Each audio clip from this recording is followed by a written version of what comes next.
নমস্কাৰ বন্ধু বান্ধৱীসকল, সপোন সাগৰলৈ স্বাগতম জনাইছোঁ আপোনালোকক। আজি মই আপোনালোকৰ ওচৰত আলোচনা কৰিবলৈ ওলাইছোঁ এজন সফল ব্যক্তিৰ আঁৰত কিন্তু কেইটামান সংকেত থাকে। তেওঁলোকৰ যদি এইকেইটা সংকেত যদি তেওঁলোকে বাৰে বাৰে নিজে অনুভৱ কৰে বা নিজে দেহত যদি ফুলি উঠে, তেতিয়াহ'লে গম পোৱা যায় যে সেই ব্যক্তিজন আগলৈ গৈ পেলাই এজন ডাঙৰ ব্যক্তি হ'ব পাৰে। যদি কোনো ব্যক্তিৰ যদি জন্মৰ পৰাই এইকেইটা গুণ যদি তেওঁৰ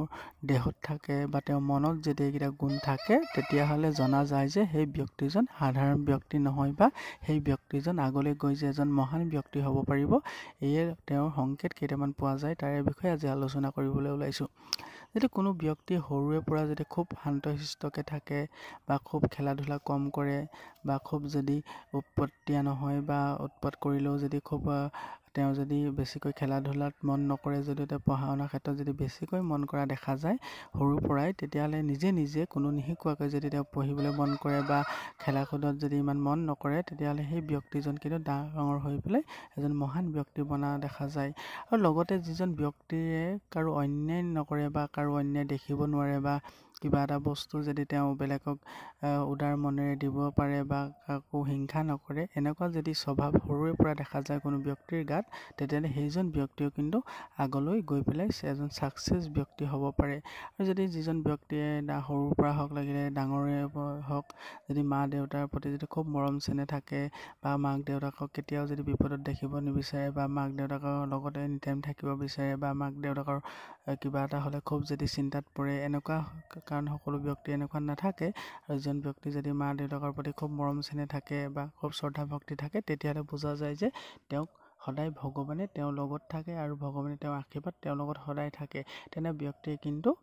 ডাঙৰ হৈ কোনো যি কামত তেওঁ হাত দিয়ে সেই কামত অতি শীঘ্ৰে ছাকচেছ হ'ব পাৰে। আৰু যদি কোনো ব্যক্তিৰ যদি সৰুৰে পৰা এনেকুৱা গুণ যদি আপোনালোকে দেখিছে বা সৰুৰে প্ৰতি যদি তেওঁ কাৰোবাক কিবা বস্তু যদি খুজিলে দি দিয়ে বা কাৰোবাৰ বস্তু যদি তেওঁ ল'ব নিবিচাৰে বা এনেকুৱা বস্তু যদি দেখিছে খুব যদি উদাৰ মনৰ দেখিছে, নিজে নাখাই যদি বেলেগক খাবলৈ দিয়া দেখিছে বা নিজৰ বস্তু যদি দেখি বেলেগক খাবলৈ দিছে বা নিজেও তেওঁ এনেই ৰখি আছে, এনেকুৱা যদি সংকেতবোৰ যদি সৰুৰ পৰা কোনো ব্যক্তিৰ দেহত দেখিছে, তেতিয়াহ'লে সেইজন ব্যক্তি ডাঙৰ হৈও কিন্তু তেনেকুৱা স্বভাৱৰ হয়, যাৰ দ্বাৰা তেওঁলোকৰ ভগৱানৰ কৃপা বা ভগৱানৰ আশীৰ্বাদ তেওঁলোকৰ সদায় বৰ্তি থাকে। আৰু যিজন ব্যক্তি শুই উঠি ভগৱানৰ পূজা অৰ্চনা কৰে বা ভগৱানৰ প্ৰতি শ্ৰদ্ধা ভক্তি খুব বেছিকৈ থকা দেখা যায়, আৰু তেনেকুৱা স্বভাৱৰ ব্যক্তিও কিন্তু ডাঙৰ হৈ তেওঁ এজন ধন টকা পইচাৰ সম্পত্তিৰ মালিক হ'ব পাৰে। এনেকুৱা মনৰ গৰাকীৰ মানুহ সদায় চফা অন্তৰৰ, যিসকল মানুহ যদি চফা হৃদয়ৰ হয়, চফা অন্তৰৰ হয়, লোকৰ অন্যায় কৰিব নিবিচাৰে বা লোকে কৰিলেও তেওঁ যদি খুব কষ্ট পায় বা লোকে কাৰোবাক কিবা কৰি অশান্তি কৰিলেও তেওঁ যদি শুনিব নোৱাৰে বা লোকৰ কথা যদি তেওঁ সমালোচনা নকৰে, এনেকুৱা ক্ষেত্ৰত থকা ব্যক্তিসকলো কিন্তু ছাকচেছৰ পথত অতি শীঘ্ৰে আগবাঢ়িব পাৰে। আৰু যিসকল ব্যক্তিয়ে লোকৰ সমালোচনা কৰে বা লোকৰ সৰু কথাত ডাঙৰ কৰিব বিচাৰে, কিন্তু এনেকুৱা যিবোৰ লোক হয়, এই লোকবোৰ কিন্তু কোনো উন্নতিৰ পথত তেওঁলোকে আগবাঢ়িব নোৱাৰে। তেওঁলোকে অকল নিজৰ ক্ষেত্ৰতে যেনেধৰণে চলে তেনেধৰণে চলি থাকিব বিচাৰে। কিন্তু যিজন ব্যক্তি সৰুৰে পৰা খুব জ্ঞানী হয় বা সকলো কথা চালি জাৰি চাব পাৰে, এনেকুৱা ব্যক্তিসকল কিন্তু তেওঁলোক ধন টকা পইচা কেনেধৰণে সাঁচিব লাগে বা কেনেধৰণে গোটাব লাগে, তেওঁলোকৰ সঠিক কথা তেওঁলোকে জানে, যাৰ ফলত তেওঁলোক অকল টকা পইচাৰ লগতে নহয়, তেওঁলোক মানুহৰ সামাজিকভাৱে হওক বা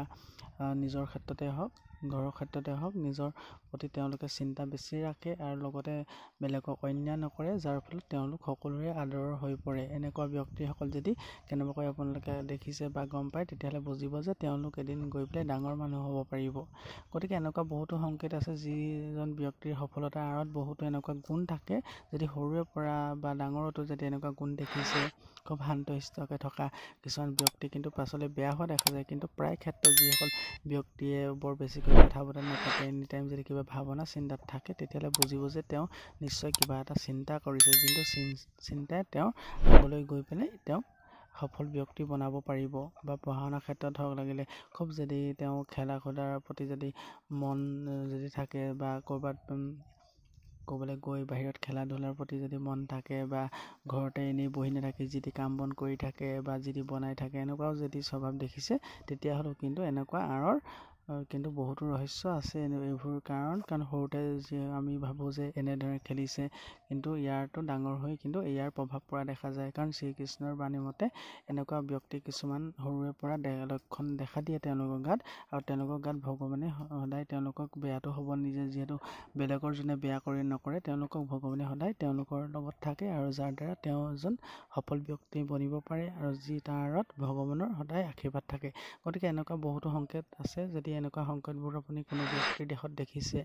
বা আপোনালোকে গম পাইছে, আৰু সেনেকুৱা ব্যক্তিৰ আঁৰত কিন্তু ভগৱানৰ সদায় আশীৰ্বাদ থাকে, যাৰ ফলত তেওঁলোক এজন ছাকচেছ হ'ব পাৰে অতি শীঘ্ৰে। তেওঁলোকে যি কাম কৰে সেই কামত একান্ত মনে যদি কৰে বা একান্ত মনে এনেকুৱা ব্যক্তিয়ে কৰিব পাৰে, কাৰণ কামত ৰিজাল্ট লাগিলে বেয়া হওক ভাল হওক, কিন্তু যি কাম তেওঁলোকে কৰে খুব সম্পূৰ্ণভাৱে কৰে। পঢ়াৰ ক্ষেত্ৰত তেওঁ সম্পূৰ্ণভাৱে পঢ়ে